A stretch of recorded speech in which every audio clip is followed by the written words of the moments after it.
আপনার কাছে অ্যামাজনের যে ভাউচারটা ছিল সেটা কিন্তু এখানে এড হয়ে গেছে সাকসেসফুলি। তো এখানে সবার ১ম এ আপনাকে আপনার অ্যামাজন অ্যাপটা ওপেন করতে হবে। ওপেন করার পরে আপনি অ্যামাজন পে যে অপশনটা রয়েছে সেটা আপনি পেয়ে যাবেন। আপনাকে সেখানে ক্লিক করে দিতে হবে। এই পেজের মধ্যে আপনি অনেকগুলো অপশন দেখতে পাচ্ছেন। আপনি যদি একটু নিচের দিকে স্ক্রল করেন, সেখানে আপনি একটা অপশন দেখতে পারবেন গিফট কার্ডস অ্যান্ড ভাউচারস। আপনাকে এখানে অল গিফট কার্ডস অপশনটা রয়েছে সেখানে ক্লিক করে দিতে হবে। এই পেজে আসার পরে সবার ১ম এই কিন্তু আপনি একটা অপশন দেখতে পারবেন অ্যাড এ গিফট কার্ড। আপনি সেখানে ক্লিক করে দিন।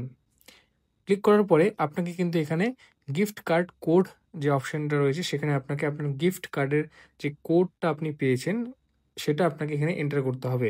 এই গিফট কার্ডের যে কোডটা রয়েছে সেটা কিন্তু আপনার মেইল বা এসএমএস এর মধ্যে কিন্তু আপনি পেয়ে যাবেন। তো আপনাকে সেখান থেকে সেটাকে কপি করে জাস্ট এখানে পেস্ট করে দিতে হবে। সাবমিট করার পরেই কিন্তু আপনার এই যে ভাউচারটা রয়েছে সেটা কিন্তু এখানে অ্যাড হয়ে যাবে। দেখতে পাচ্ছেন your shopping voucher has been added, যেটা আমার এখানে ৳১,০০০ ছিল।